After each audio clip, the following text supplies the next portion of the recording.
Okay, this is a good one. Yes. Let me ask you, ladies, have you heard of the term struggle love? Okay, basically it's the ride or die mentality of a woman who gets into the habit of constantly dating men who can't get their life together. That needed clap emojis in between. It seems that, you know what I'm saying? It seems that the allure is that these men are exciting and they give them a rush, which allows them to ignore the fact that they're no good for them. Lonnie, I saw that you recently retweeted an article about this, so I want to know, what do you think about the term struggle love? Well, I was interested and I wanted to talk about it because, you know, they say the struggle love dude, first of all, he comes in all shapes, races, sizes. I just want to say that. They define him as a man, he's unemployed, but you slide him a few dollars. He has commitment issues, but we love him through it. You know, he can be violent. We can handle it. He's got a chauvinistic attitude. We just put up with it. He has a Rolodex full of women. We still, you know, act like that's not happening. And so I wanted to talk about it today, ladies, because I'm like, there are a lot of women that's going through struggle love. How can we get these sisters and women out of struggle love? That's what I wanted to talk about. Yeah, and it's so real. Yeah. It's real. I mean, the saying of being ride or die has been around for years. I'm just wondering where we riding to and why I gotta die. Like, it's too much. There's a viral video that I actually saw on the Shade Room from @poetic_style, and I loved it. I'm gonna actually show you a little clip of it. Here it goes.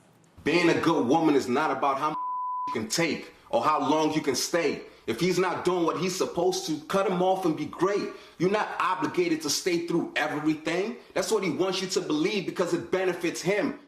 It benefits him.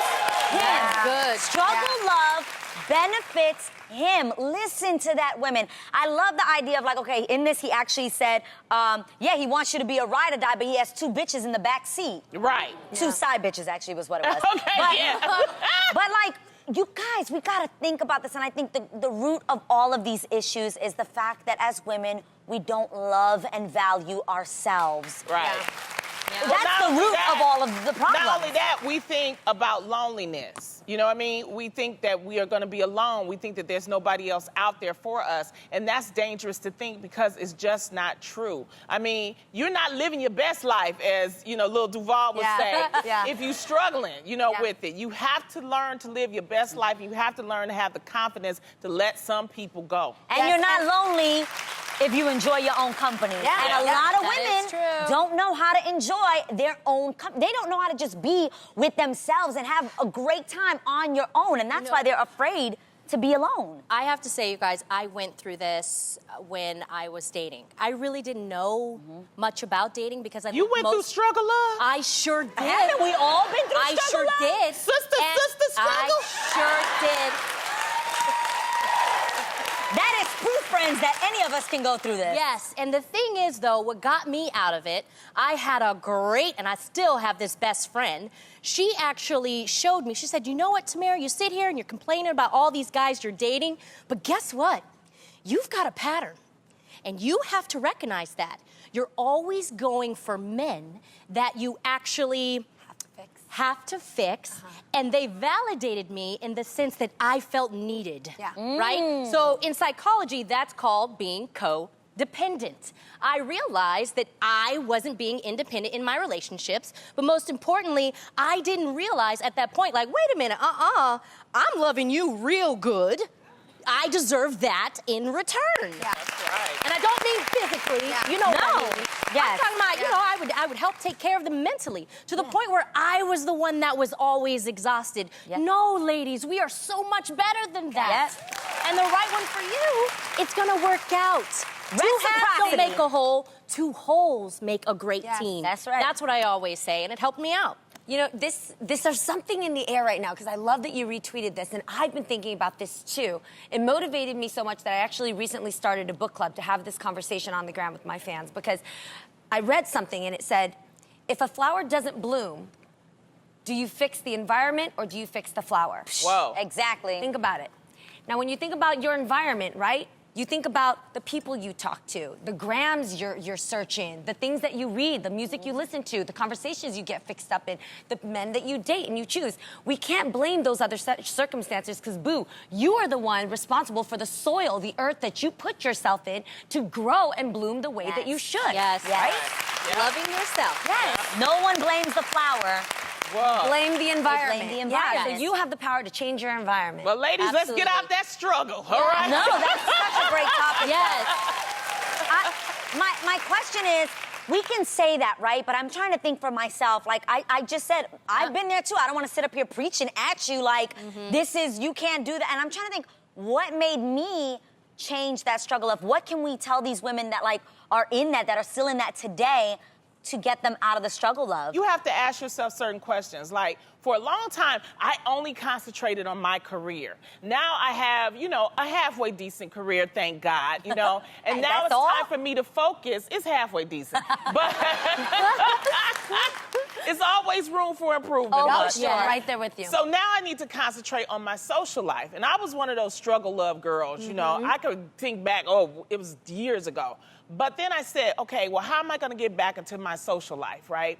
So I started going out. I get me a neighborhood bar. I go out and I started, you know, meeting people that way. I also started doing online dating. The reason why I'm a big proponent of online dating, because especially it depends on the dating site, but it also allows you to date multiples at the same time. And you can actually... I said it date. sounds funny. I said date. I ain't say Not have be in a sex. relationship. I ain't say. You're encouraging women to get out there and to actually exercise communicating, socializing. Exactly. And let me tell you, when you do that, you see that there's different kind of men out there. It's not all just one the same, and everybody isn't going to treat you like crap. There actually are good men out there. Exactly. Yes. But the number one step it takes to change the environment we're sitting here to talk about is actually the hardest. I should know because I made a big decision and went through divorce to get through it there, is to uproot yourself out of that environment and replant yourself in what you believe in. Right. That's the move it takes. Right. That's the change. All sum this up by basically saying, one, I value myself. Yes. And two, I'm gonna love myself. Yeah. I'm gonna make sure that I love myself first. Because how are you gonna love someone else when you don't even love yourself? Yeah. And you'll know what you need. And there's a difference between what you want and what you truly need in a relationship. You just got to keep working at it. That's Yes. Well, one thing that's always a struggle is sibling rivalry.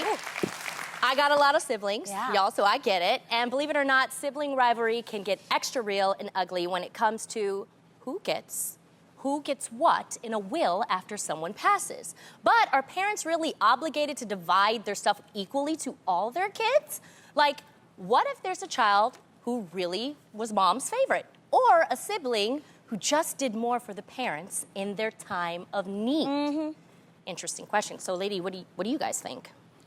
You can't reap the benefits of a relationship that you did not sow into. And I genuinely believe that. I believe that in life, you are by birth somebody's mother, somebody's father. By birth, I am my mother's daughter.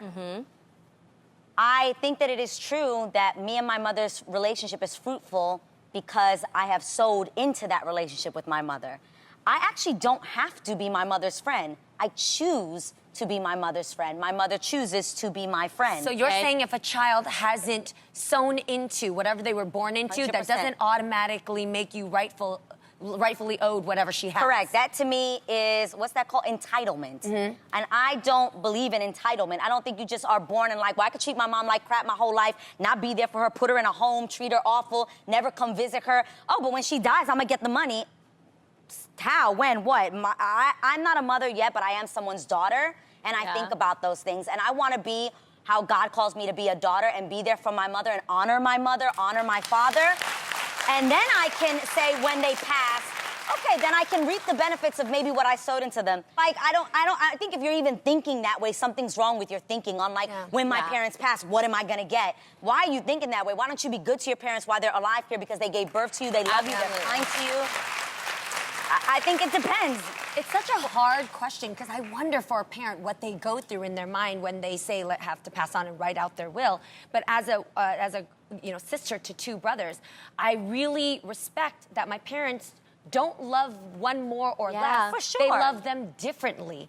And I know that in all three of our lives, my parents are able to look at us and to be able to discern who needs money in which areas, who's responsible to handle the money in the right ways, and who's generous to honor the money in the way that my family needs. Yeah. Because it's not just your money. It's like whatever money they pass to, you should still help each other in family. For sure. So I would never expect that siblings take it all equally. I think that you should discern as parents who needs the money in different areas and who's qualified to handle the money the way it's meant to be handled.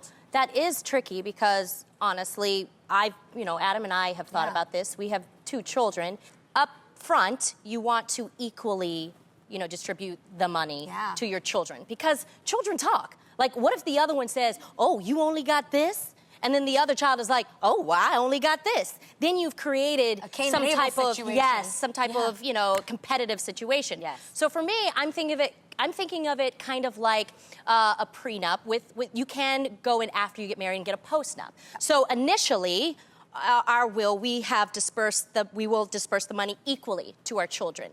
Now, in the future, if one of the children, I'm not putting this on my children, but if one of our kids maybe becomes really bad at spending money, boom, I'm not going to feel that comfortable giving him or her that money. Or what if a child, I'm not putting this on my children. A child, not your child. A child maybe develops a drug habit or something. Yeah. I won't feel comfortable giving that money to that child. So yes, you are right. It is the parents' responsibility to discern as the children grow up. So that's what I would do. Or that child change badmouths you. Like you see celebrities now, and I've seen some celebrities badmouth their parents. Like, or their kids, or they badmouth their kids, whatever the case is. You're not gonna badmouth me and get money from me, I'll tell you that much. Well, I don't have to worry, I ain't got no kids. So, but speaking of kids, you're not gonna believe this. This mom was on an airplane with her kid and the kid had to use the bathroom. So she just put the potty chair in the middle of the airplane aisle and let her baby do his business. Instagram account passengers shaming, posted the picture. There it is, there's the picture. And apparently when the crew told her she couldn't do that, she said, I don't give a blank. Ooh, I don't give a poo-poo. No, I know, I was saying the television appropriate word. I have a problem with this because, first of all, it's not safe. Y'all, a plane is still a mechanical vehicle that's in the air. You put a baby in the aisle, something could happen. It could drop it in the air. Oh, don't say that, Johnny. You actually are better taking the baby to the lavatory. Also, it's very unsanitary. There are airborne diseases that travel. When you're in a plane is a closed and it's just recycled air. It's not fresh air. So if that baby is doing something, that's why you go to the lavatory. And the lavatory has a vacuum.